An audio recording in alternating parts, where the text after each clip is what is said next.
Hello and welcome back to Functional Analysis. And first, as always, I want to thank all the nice people that support this channel on Steady or PayPal.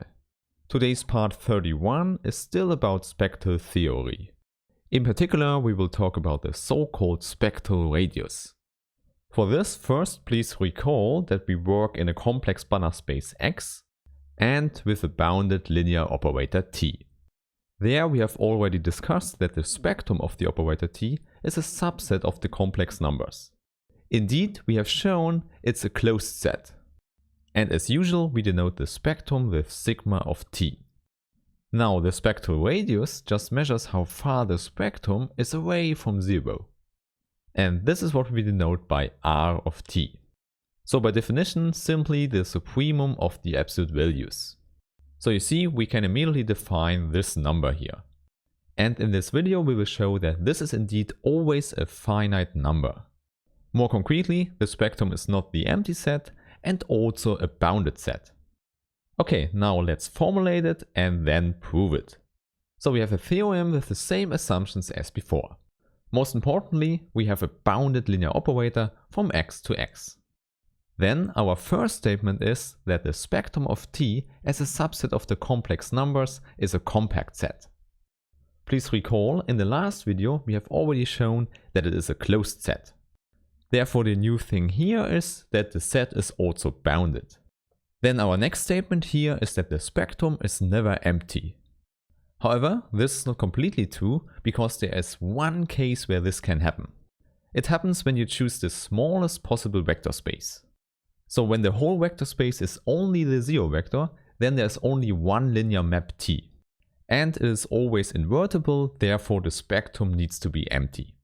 However, when we exclude this in fairness borrowing case, then the implication is correct, the spectrum of T is non-empty.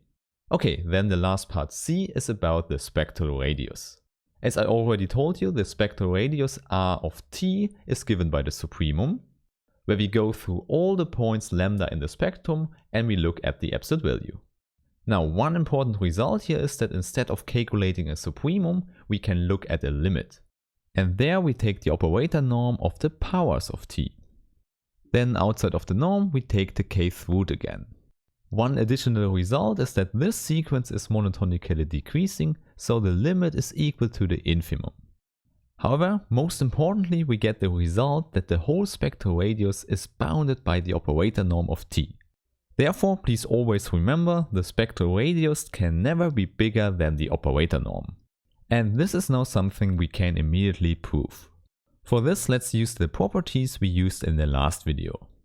For example, the Neumann series is very helpful here. Therefore, let's take a complex number lambda, which is in the absolute value greater than the operator norm. And now we want to show that this number can't be in the spectrum of T. And in fact, this is immediately given by the Neumann series. It tells us that the identity operator minus an operator S is always invertible if the norm of S is less than 1. And in this case, the inverse that exists is given by this infinite series. And now in our case, of course, instead of S, we take T divided by lambda.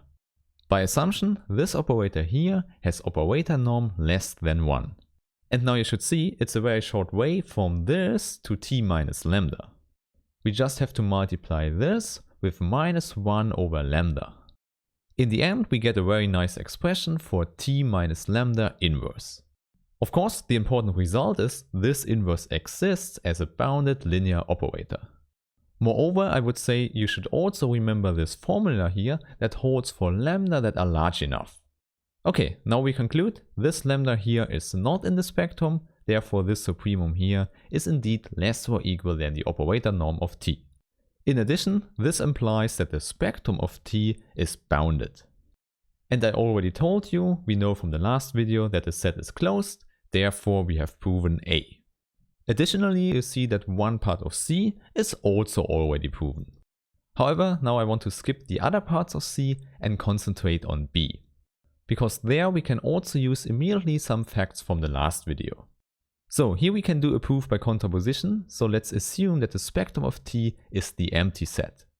No spectrum at all means that the resolvent set is the whole complex plane. So rho of t is C. And now you can recall the fact that the resolvent map is an analytic map. More concretely, the map that takes lambda and sends it to t minus lambda inverse can be locally expressed by a Taylor series. This is what we have shown last time, and now we can use it.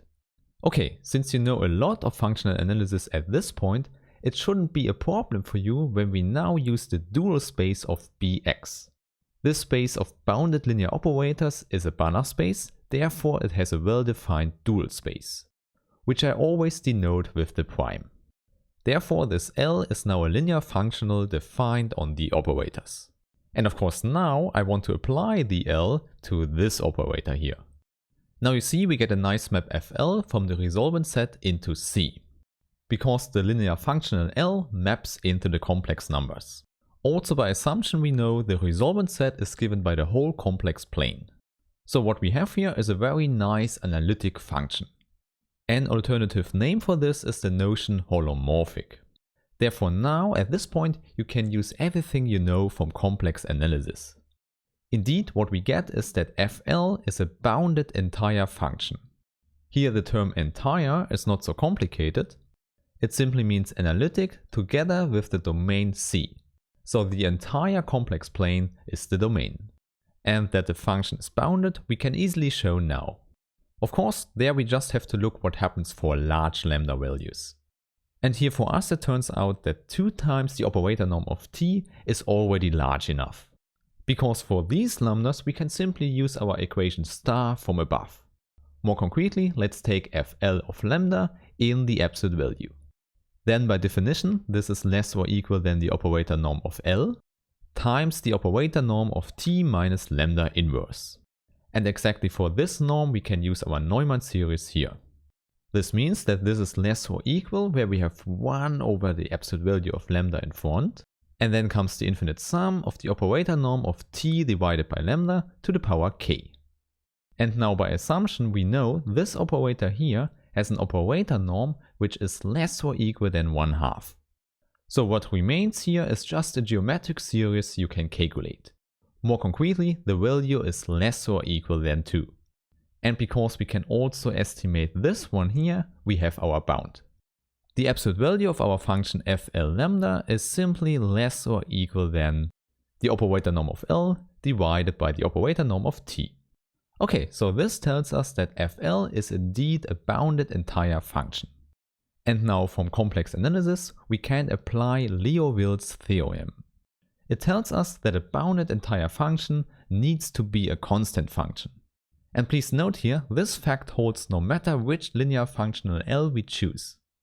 Okay, since we have a constant function, we can simply calculate this constant.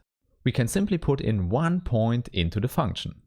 And of course, the simplest one would be 0. And there we just have L of t inverse. And now this value is the only value the function can have. Therefore we have this equality for all complex numbers lambda. Okay, now this is the definition of the function, and now I want to put in what we already know of this inverse. As a reminder, we often call this inverse simply the resolvent. From the last video we know this is analytic, therefore we can put in the Taylor series we calculated there. And it simply looked like this. Not so complicated because here you see the coefficients and there we have lambda minus lambda 0. And to make it simpler we can just put lambda 0 to 0. So we can simply erase it here. And there. Okay, now this is much nicer and now we can pull in L. And of course then we get our Taylor series for FL.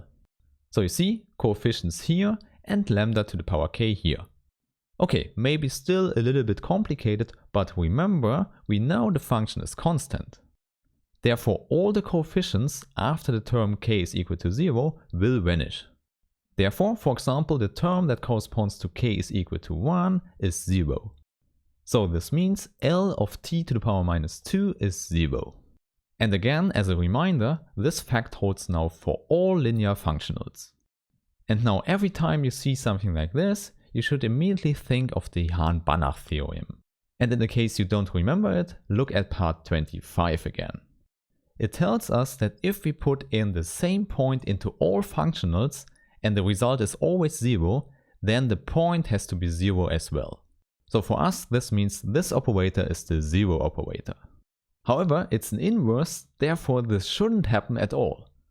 The only case where this strange thing can happen is if we start with the trivial vector space. And usually we don't do that. Therefore, the result is that in all other interesting cases, especially for infinite dimensional vector spaces, the spectrum of an operator is never empty. Okay, so this was a lot, but I hope you could follow here. In that case, I see you in the next video when we go deeper into the field of spectral theory. Have a nice day, bye!